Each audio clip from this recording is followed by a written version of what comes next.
ક્યારે કોઈ કલ્પના કરી હતી કે આ રાજ્યની અંદર અલગ રક્ષાશક્તિ યુનિવર્સિટી હોય? આજે તો શું છે, પોલીસમાં ભરતી થવું હોય, તમને નોકરી જોઈતું હોય, તમે જાઓ અને ફિઝિકલ ટેસ્ટમાં પાસ થઈ જાઓ એટલે ભરતી થઈ જાય. પછી 8 મહિના 6 મહિના તમને પગ ઊંચા નીચા કરાવે તો પોલીસ વાળા બની જવાનું કામ ચાલે. ઘણા સમયથી આ ચાલે છે. આપણે એમાં મોટું પરિવર્તન લાવી રહ્યા છીએ અને રક્ષા શક્તિ યુનિવર્સિટી બનાવીએ છીએ. 12મા ધોરણ પછી વિદ્યાર્થી જેને યુનિફોર્મની સેવામાં જવું છે, લશ્કરમાં જવું છે, નેવીમાં જવું છે, એરફોર્સમાં જવું છે, પોલીસમાં જવું છે, પોતાની પ્રાઇવેટ સિક્યુરિટી એજન્સી ચલાવી છે, આવી કોઈ પણ ગતિવિધિ કરવી છે, એને ઉત્તમ શિક્ષણ મળી શકે, એ ઉત્તમ દેશનો રક્ષક બની શકે, નાગરિકોનો રક્ષક બની શકે એવા ગ્રેજ્યુએશનના કોર્સિસ, પોસ્ટ ગ્રેજ્યુએશનના કોર્સિસ આવી યુનિવર્સિટી હિન્દુસ્તાનમાં સૌથી પહેલી ગુજરાતે શરૂઆત કરવાનો કાયદો પસાર કર્યો. Children university, empowerment of children. બાળપણ મરી ન જાય, બાળપણ ખીલે. ફૂલ પર પડેલું ઝાકળનું બિંદુ જેટલું વહાલું લાગતું હોય છે એમ પ્રત્યેક ભૂલકું વહાલું લાગે. એને જીવન એક એવો વિકાસ મળે, એવું વાતાવરણ મળે, એના માટે સંશોધનો થાય. એ માટે ચિલ્ડ્રન યુનિવર્સિટીનું નિર્માણ.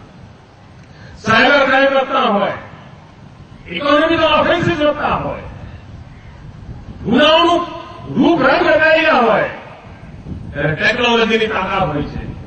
ફોરેન્સિક સાયન્સ યુનિવર્સિટી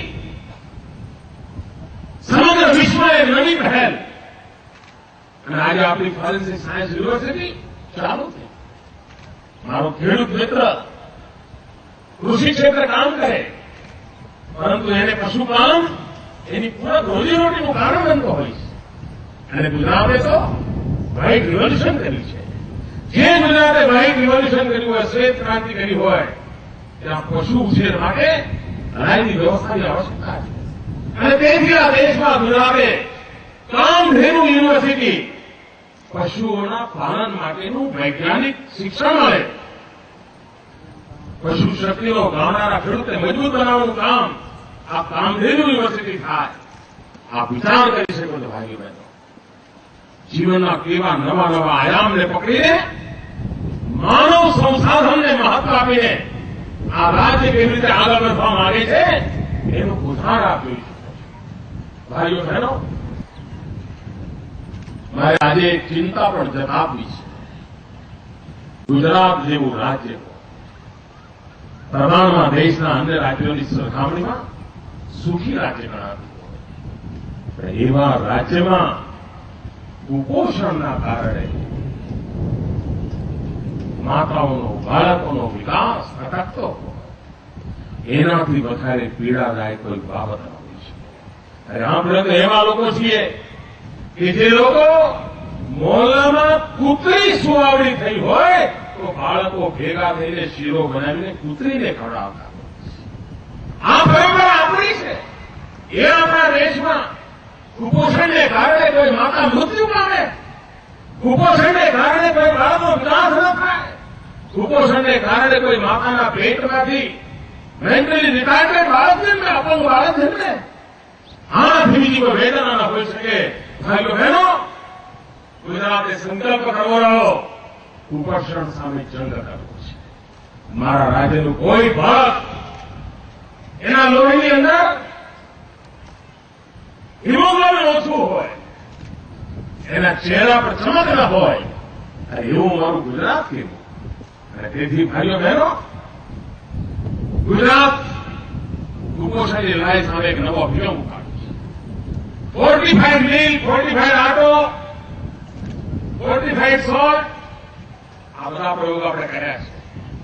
હવે એક મોટું સાહસ, લગભગ 300 કરોડ રૂપિયાના ખર્ચે ગુજરાતના ભૂલકાઓને આજે અમીર ઘરોમાં સુખી પરિવાર, જેટલું વધારે સુખી પરિવાર એના ખોરાકમાં ચર્ચા હોય એમ તો અમે કે સોયાબીન લઈએ છીએ, અમે ઘઉં નથી ખાતા, અમે દૂધ પણ સોયાબીનનું પીએ છીએ, ઊંચા ઘરોમાં, કરોડપતિઓના ઘરોમાં એની ચર્ચા ચાલે છે.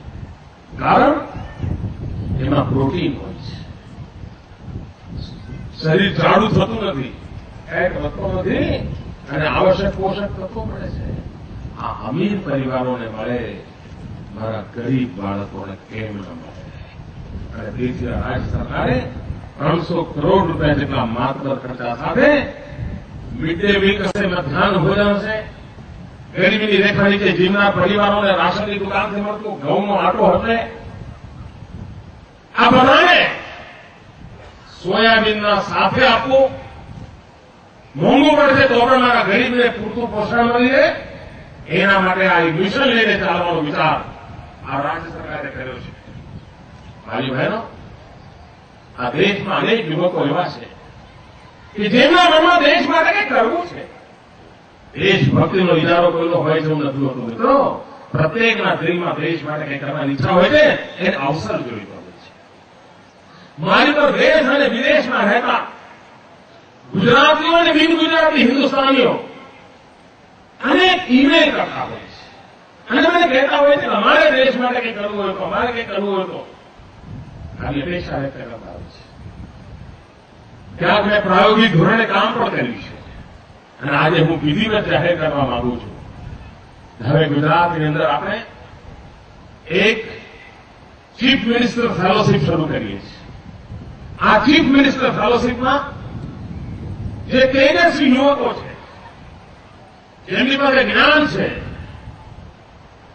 અનુભવનો અવસર મળ્યો નથી, કશું કરી છૂટવાની તમન્ના છે, એવા યુવાનો રાજ્ય સરકારમાં જોડાઈને 6 મહિના માટે, 12 મહિના માટે પોતાની શક્તિને રાજ્ય સાથે જોડીને રાજ્યની જે વ્યવસ્થા છે એમાં ફાળ પૂરીને પોતાનો પણ વિકાસ કરે, પોતાને મળે કામને પણ ભલું કરે, એને પણ અનુભવ મળે, સરકારને સમજે, સમસ્યાઓ સમજે, સામાન્ય માનવીની આકાંક્ષાઓને સમજે અને પોતે વિકાસ પ્રક્રિયાનો ભાગીદાર બને. આવા યુવાનોનું આવાહન કરું છું. શરૂઆત કદાચ 5, 10, 15 યુવકોની કરીશું, પરંતુ ચીફ મિનિસ્ટર ફેલોશીપ એ તદ્દન નવતર અભિગમ છે. જે તેજસ્વી, ઓજસ્વી, કર્તૃત્વવાન, સામર્થ્યવાન નવજવાનોને રાજ્ય સરકાર સાથે મળીને સમાજ માટે કશું કરી છૂટવાની એની શક્તિનો ઉપયોગ કરવા માટેનું એક માધ્યમ બની રહેશે. આ દિશામાં કામ કરવાનો આપણે વિચાર કર્યો છે. ભાઈઓ બહેનો, એક નવા વિચાર સાથે એક કામને નવો ઓપ આપવા માટે મારે આજે એક નવા મિશનની શરૂઆત કરવી છે અને સંપૂર્ણતયા માતાઓ બહેનો દ્વારા ચાલતું હોય એવું મિશન, માતૃશક્તિથી ચાલતું મિશન. અને એનું કામ છે સામાન્ય જીવનમાં ક્વોલિટી ઓફ લાઈફમાં ચેન્જ લાવવો. એનો હેતુ છે પરિવારની અંદર આર્થિક પ્રવૃત્તિને વેગ આપવો. એનો હેતુ છે માતૃશક્તિને આર્થિક વિકાસની પ્રક્રિયામાં ભાગીદાર બનાવવા. એનો હેતુ છે માતૃશક્તિ પાસે જે સંસ્કાર શક્તિ પડી છે એ સંસ્કાર શક્તિ સમાજ જીવનમાં પ્રગટ કરવી.